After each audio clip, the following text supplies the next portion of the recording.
Makanya Allah ketika menerangkan Isa itu tidak Tuhan, itu Allah sederhana cara ngendikan.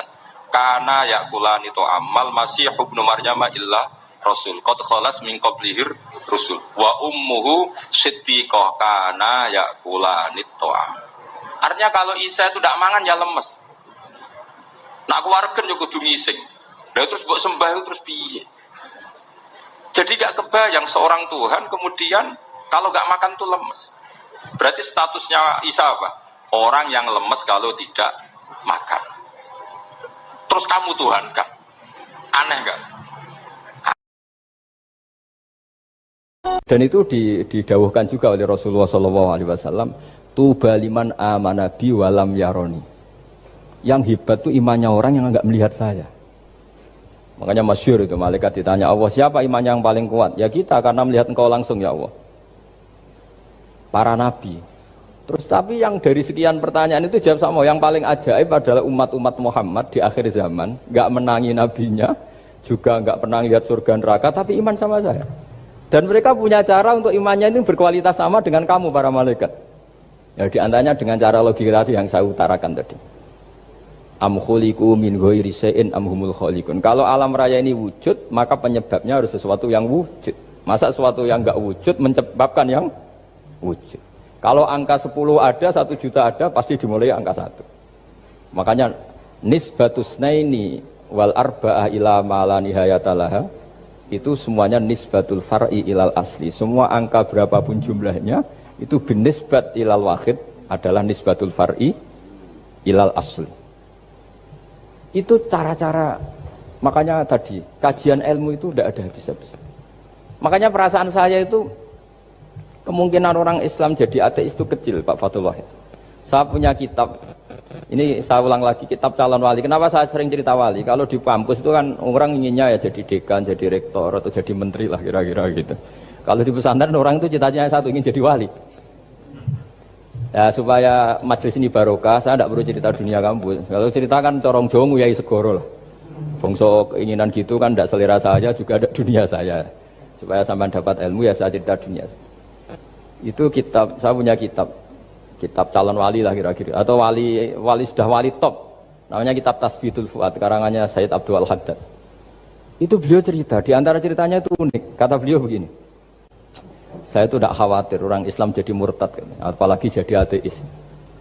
Karena kalimat la ilaha illallah itu sahlatun qaribah, kalimat yang mudah sekali. Sehingga saya tidak khawatir orang Islam yang ketemu orang ateis, ketemu orang macam-macam, asal diajari kalimat ini secara benar. Terus beliau cerita, yang saya takut tuh mereka masalah perempuan dan harta. Kalau iman kayaknya enggak. Singkat cerita yaitu di kitab seperti itu. Singkat cerita saya ketemu banyak orang yang kuliah di McGill atau kuliah di Amerika, di Jerman, mungkin di Norwegia, di mana-mana, di Australia, dan ketemu teman-teman yang di Korea Selatan juga.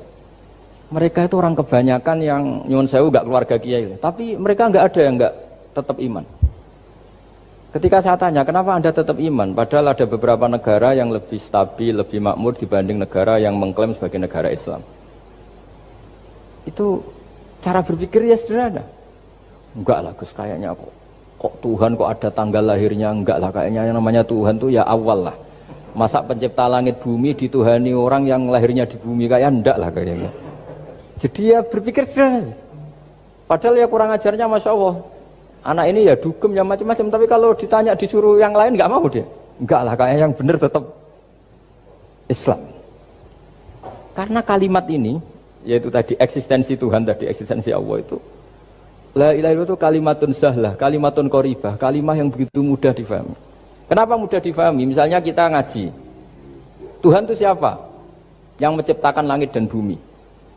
Dengan misalnya perbandingan Tuhan itu siapa? Yang lahir di bumi tahun sekian. Enak mana cara kita menerima itu? Kan keren yang menciptakan langit dan bumi. Tuhan itu siapa? Yang ada sebelum langit dan bumi. Dengan misalnya Tuhan adalah yang lahir di bumi. Keren mana itu?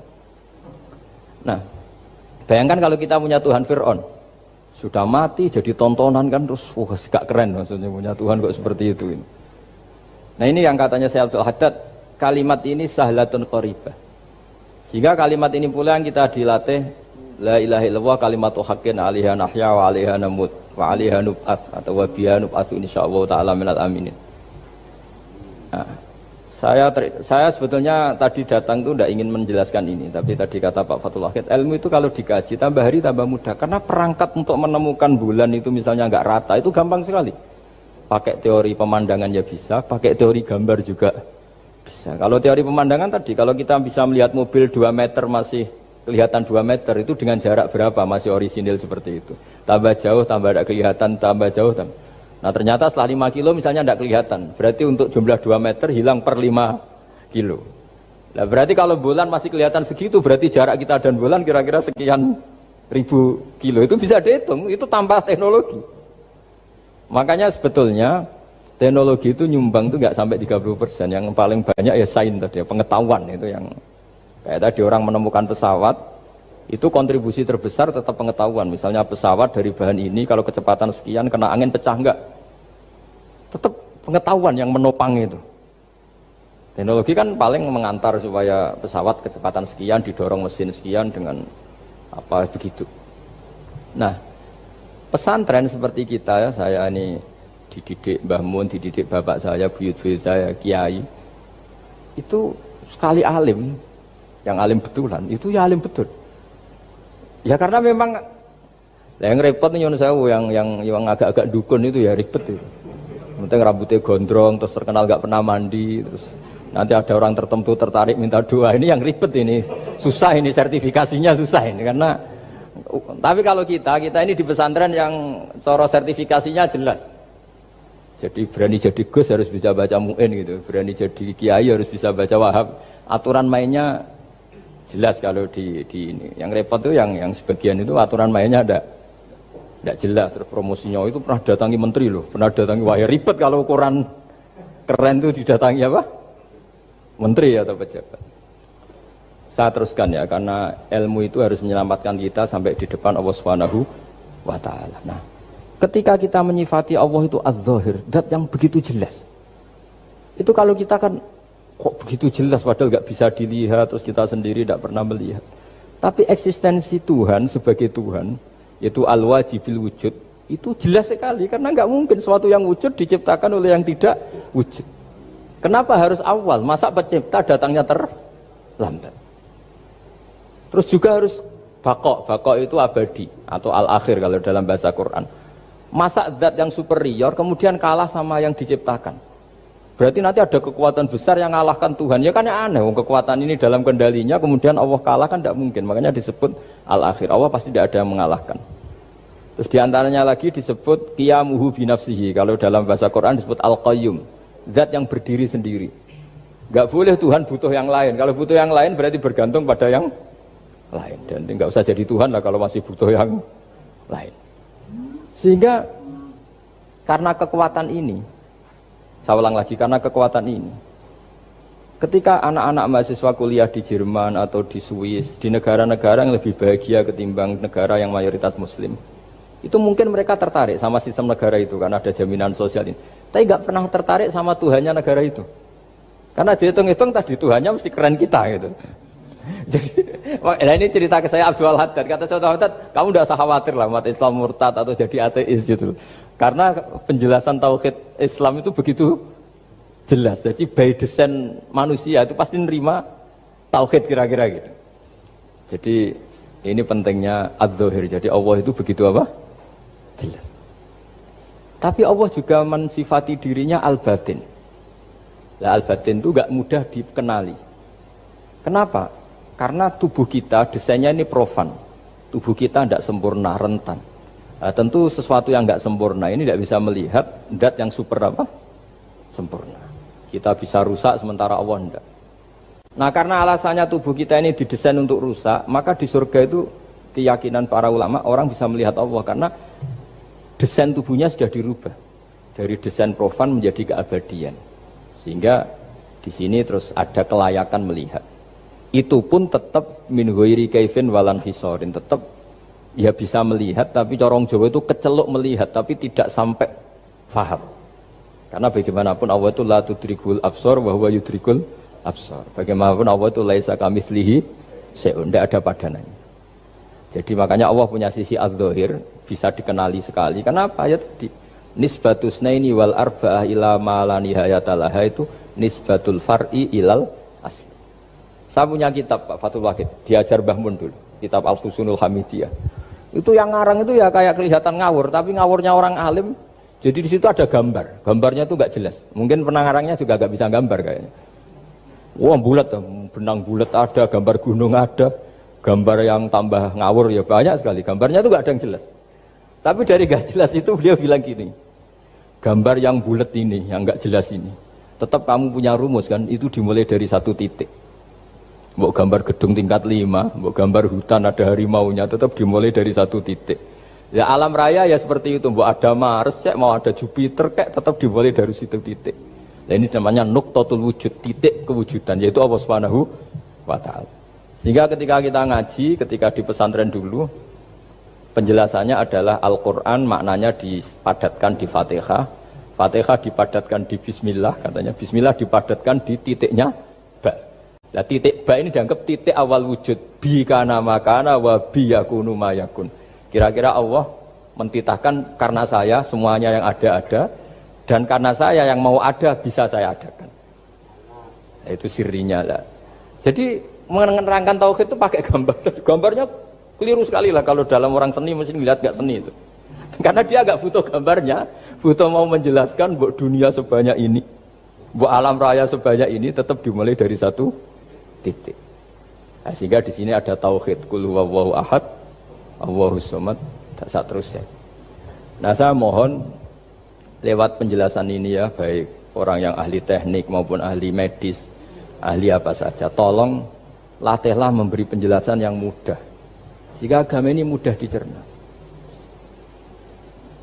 Sehingga kalau ini dijelaskan cara mudah beragama itu jadi gampang. Makanya ciri utama agamanya orang-orang baik itu satu, man radiya billahi robba. Radiya itu seneng banget. Kenapa seneng banget? Karena memang agama ini nyaman, indah. Jadi datang dengan kebenaran yang mudah dicerna. Coba kalau agama ini datang dengan cara misalnya gini, kamu harus menuhankan ini, dan kita tahu itu lahirnya di bumi, kan ada yang ganjel. Kok Tuhan sama buminya dulu, buminya ini gimana ini? Kan pusing. Buat Anda profesor nggak bisa jawab itu. Tapi kalau Tuhan itu adalah yang ada sebelum langit dan bumi, kan ya iyalah, masa Tuhan terlambat datangnya, kan terus enak gitu menerimanya itu. Makanya diantara kekalahan Fir'aun berdebat, ya Nabi Musa ya Nabi lah, juga proses ya. Nabi Musa ketika ditanya Fir'aun, wa ma rabbul alamin, Tuhan kamu itu siapa?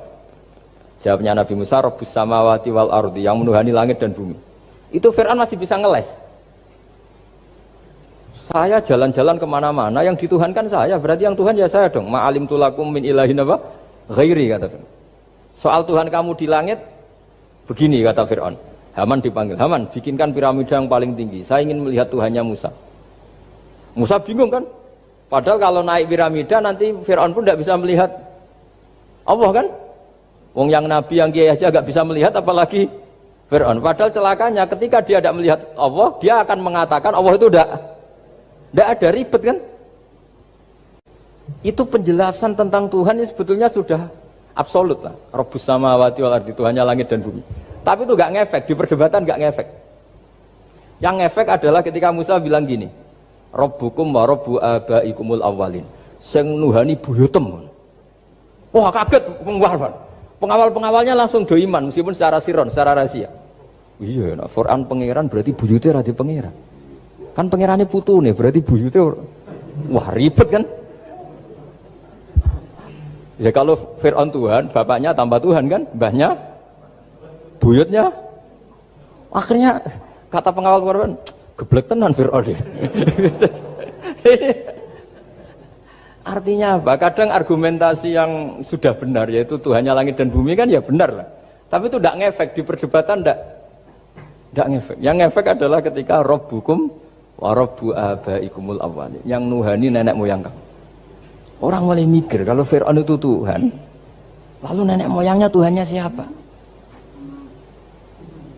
Jadi ini seninya, makanya diantara syarat Nabi, jadi Nabi itu sidik, amanat, tabligh, fatona. Fatona itu ada kecerdasan. Dulu Nabi ya sering dibully, jangan kira Nabi itu enggak sering dibully, sering juga Pak Rektor. Jadi ada unta itu kena kudis. Kudis itu ya jenis penyakit menular lah. Nabi dengan teori tawakalnya, Nabi itu punya dua teori, kadang pakai teori tawakalnya, kadang pakai teori preventif. Makanya Nabi pernah ngendikan kalau ada penyakit menular di situ, kamu jangan di situ. Itu pakai teori preventif. Tapi kadang Nabi pakai teori tawakal. Nabi menghentikan la adwa wala tiarut. Tidak ada penyakit menular. Terus orang-orang yang ya usil lah kira-kira gitu. Ada unta kena kudis dijejerkan yang waras. Ternyata yang waras ikut kudisen lah, ikut sakit. Senang orang ini. Ya Rasulullah, ini saya jejerkan ternyata yang enggak tertular jadi tertular. Padahal engkau bilang enggak ada penyakit menular. Nabi jawabnya lucu. Faman a'dal awwala. Kalau yang pertama ini tertular siapa? Dia dikira Nabi itu kalah karena melihat unta yang kedua. Ternyata Nabi enggak, ketika dipanggil ya Rasulullah ini unta agak gudikan, tak jajarkan yang kudisen, ternyata ikut kudisen. Berarti penyakit itu menular. Tapi Nabi jawabannya faman a'dal awwal. Lalu yang kena penyakit pertama tertular oleh siapa? Wah itu asli dari Allah. Ya maksud saya seperti itu kata Nabi. Nah itu yang dikatakan fatona. Jadi Nabi itu harus punya sifat apa? Fatona. Karena dengan kecerdasan itu Nabi bisa berargumentasi. Kayak tadi, ketika Fir'aun dikatakan Allah yang menuhani langit dan bumi, Fir'aun masih mengklaim dia Tuhan. Karena di mana-mana dia dituhankan. Tapi ketika diingatkan bahwa kamu anak seorang manusia, punya bapak, punya kakek, punya buyut, punya canggah kalau bahasa Jawa. Lalu kalau kamu yang Tuhan, dan Tuhan dimulai Anda, lalu mbah-mbah kamu Tuhannya siapa? Gak bisa jawab kan? Akhirnya banyak punggawa yang saat itu iman. Jadi iman itu bisa menghunjam kepada siapa saja termasuk yang orang-orang topnya Fir'aun. Sehingga ketika Fir'aun rapat Musa harus dibunuh besok, tangkap besok. Sebagian mereka itu membocorkan informasi itu.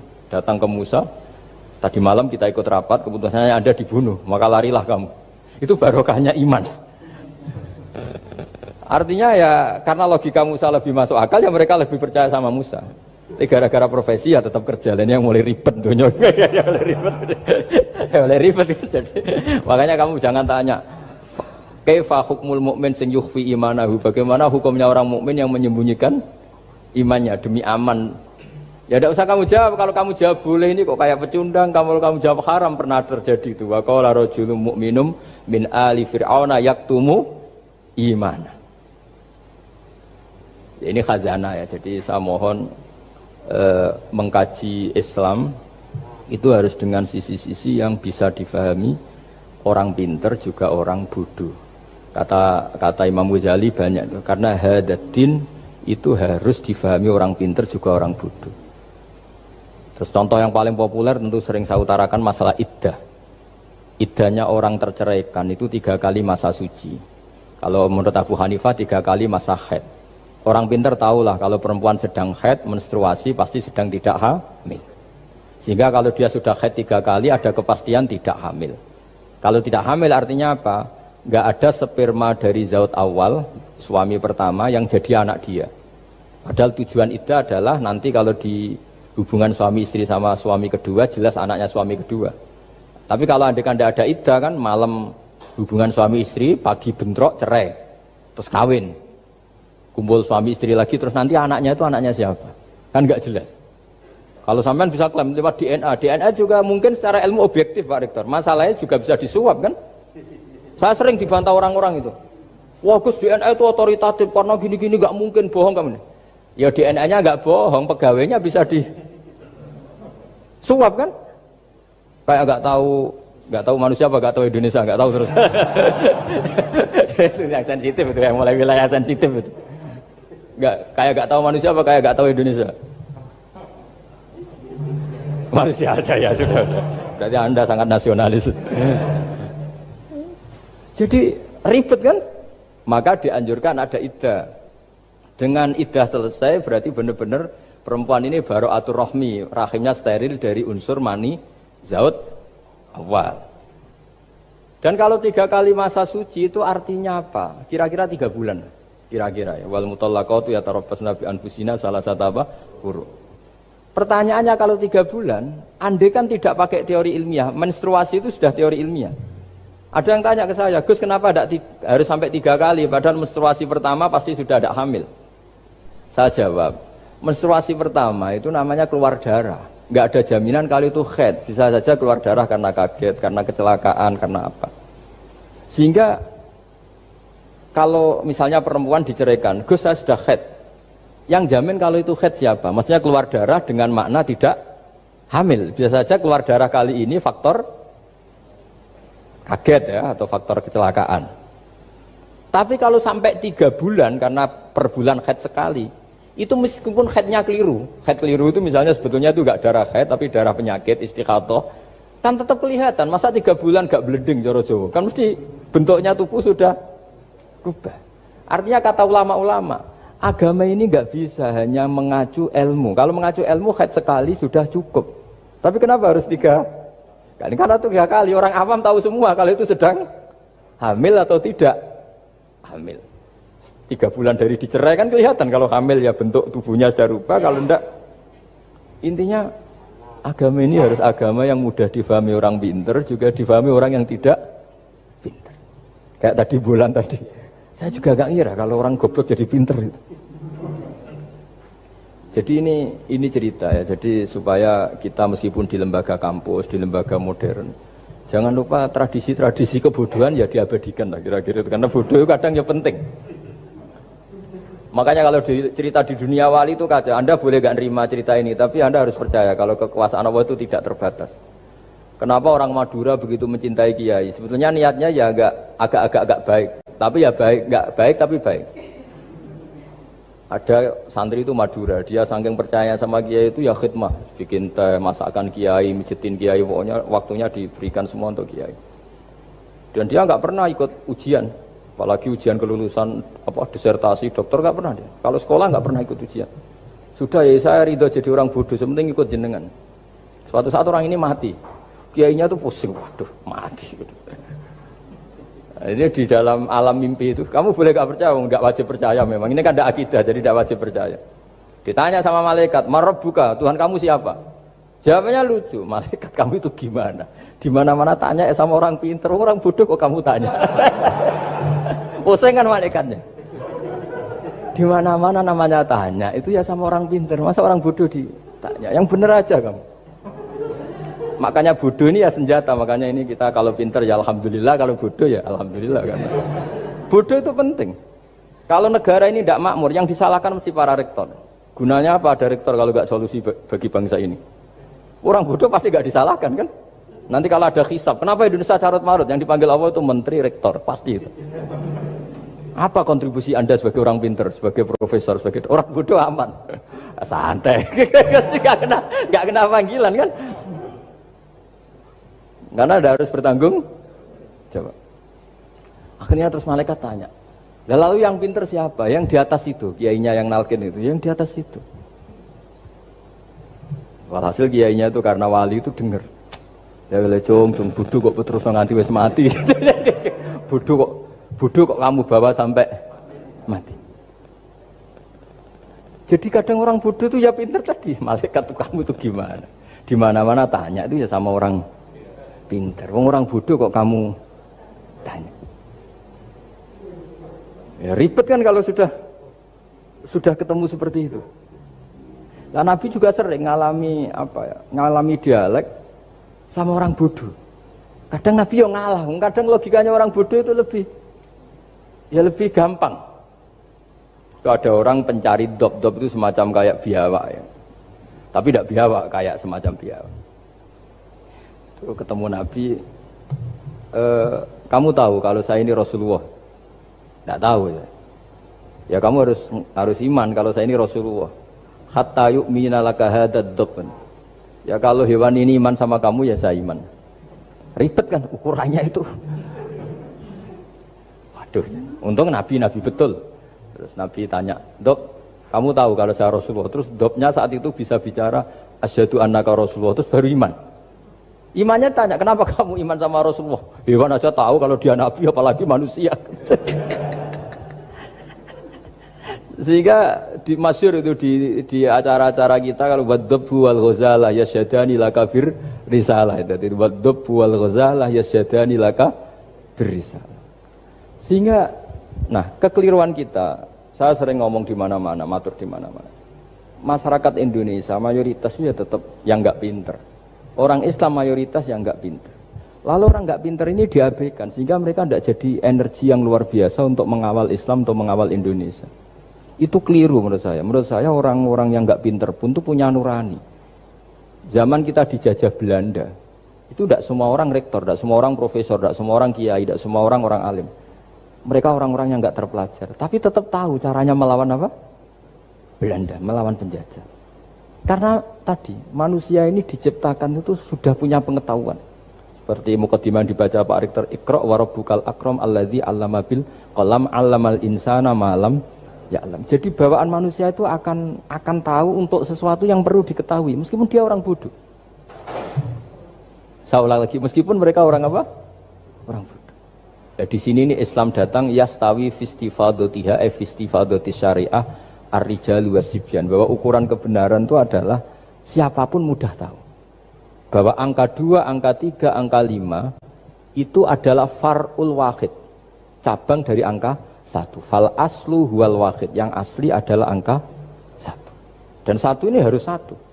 0, itu ditemukan untuk setelah ada angka 1, jangan keliru kamu. Tanpa ada angka 1 tidak ada 0, 0, ada gunanya kalau ada 01. Misalnya ada orang bilang, tapi kan ada 0,5, tetap saja harus ada angka 1, nggak bisa. Kamu bayangkan 0,5 kan karena ada 1. Artinya apa? Kamu bilang separuh dari 1. Tapi itu pun karena sudah ditemukan aljabar. Makanya kalau dalam matematika Arab, mungkin di sini banyak orang eksak. Kalau matematika Arab itu mudah sekali Pak. Orang Arab itu nggak mau bilang 2,5. Misalnya zakatnya tijarah itu 2,5. Itu kan kalau kita zaman SD kan garap porogapit. Itu orang Arab nggak mau. Saya pernah cepet-cepetan garap matematika, yang ahli matematika sama saya, itu cepet saya. Karena saya pakai matematika bodoh. Justru itu gampang. Kalau orang Arab cara berpikir gini, kalau bilang 2,5 itu rubu'ul usur. Apa? Rubu'ul usur. Dari rubu'ul usur gini, 1/4 dari 1/10. Jadi misalnya 100 1/10-nya berapa? 10. Setelah 10, 1/4-nya berapa? 2,5. Jadi bertahap, rubu'ul usur. Sehingga misalnya gitu, 1 juta kan angkanya nolnya kan 6. Kalau kamu porogapit 2,5 kan kuweselan dia porogapit. Kalau orang Arab gampang, 1 juta 1/10-nya berapa? 100. 1/4-nya 25. Berarti 2,5-nya 1 juta 25.000. Orang Arab bilangnya rubu'ul usur. 1/4 dari 1/10. Jadi di 1/10-kan dulu baru di 1/4. Jadi lebih cepat. Sampai pakarnya tanya, Gus kok bisa gini? Wah, aku anak kiai ngawur. Saya ini, makanya banyak orang pesantren itu pintar matematika. Sebetulnya matematika yang model, ya sebenarnya kayak agak model bodoh itu.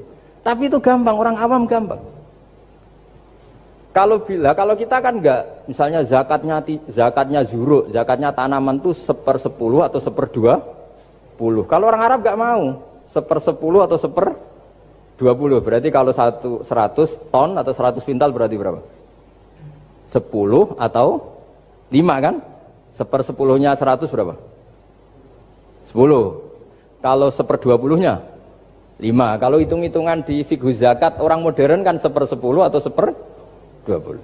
Kalau orang Arab nggak mau bilang gitu. Zakatnya zuru itu al-usur 1/10. Berarti per 100 ton misalnya 10. Atau nisful usur, separuh dari 1/10. Jadi nggak mau bilang 1/20. Usur atau nisful usur. Gampang mana coba? Ya kan, usurnya kan 10. Kalau nisful usur 5 atau 1/20. Daripada gawe porogapit, wah seruat. Jadi kita ini yang kelihatan goblok matematikanya ya pinter juga gitu. Meskipun juga tetap goblok karena ada nekuni gitu. Sehingga di pondok itu ya dulu diajarkan faraid, falak itu ya gampang sekali karena memang hitungan Arab gitu. Kalau bilang 2/3 itu sulusani apa? Jadi 6. 2/3-nya 6 berapa? 6 sulusnya berapa? Sepertiganya 2. Nah, sepertiga itu sepertiga 2 kali. Berarti berapa? 4. Ya, 6 itu 2/3-nya kan Pokoknya bahasa Arabnya sulusan. Kalau orang terjemahnya berapa? Kalau orang 2 kali sepertiga, Pak. 2/3. Sulusan itu 2/3. Nah, itu kalau orang Arab bilang nggak 2/3, sulusani. Sepertiga 2 kali. Jadi 6 di sepertiga dulu 2. Nah 2 itu 2 kali. Berarti berapa?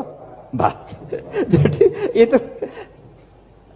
Nah Quran itu ya kira-kira gitu. Jadi kelihatannya goblok, tapi itu pinter itu. Yang porogabit kelihatannya pinter, tapi tidak pinter. Ukuran orang pinter yang mempermudah yang sulit. Jangan mempersulit yang mudah kan gitu. Makanya saya bilang ini yang pinter yang mana itu. Nah, saya kembali lagi ke tadi. Jadi agama ini datang dengan sebegitu mudah. Sampai matematika yang katanya sulit, itu matematika Islam itu mudah sekali. Karena tadi, misalnya kalau 1 miliar zakatnya 2,5% berapa? Kan pusing kan? Tapi kalau kamu pakai teori rubul usur 1 miliar, usurnya 100 juta. Seperempatnya 25 juta. Berarti per 1 miliar. Gampang mana coba sama ngomong itu? Nanti ada yang nyeleduk, gampang kalkulator Gus. Ya ribet lagi kan kalau kalkulatornya pas hilang. Atau pas dipakai anaknya belajar daring, ribet kan HP-nya. Jadi ini cerita ya. Jadi seperti yang dikatakan Pak Rekro tadi, sebetulnya ciri utama ilmuwan atau ulama atau profesor atau doktor itu usahakanlah yang mudah itu, yang sulit itu menjadi apa? Mudah. Yuridu wa bikumul yusra wa la yuridu bikumul usra. Sehingga kata Imam Alamudi, dia menjadi wali besar itu justru karena belajar tauhid. Yang dari belajar matematika tadi, dari matematika dia tahu bahwa angka berapapun jumlahnya itu binisbat ilal wahid, itu semuanya nisbatul far'i ilal asli. Semua itu cabang dari satu. Alam ini kayak apa besarnya, apa Mars, ada Jupiter, tetap semuanya nisbatnya ke Allah adalah nisbatul far'i ilal asli.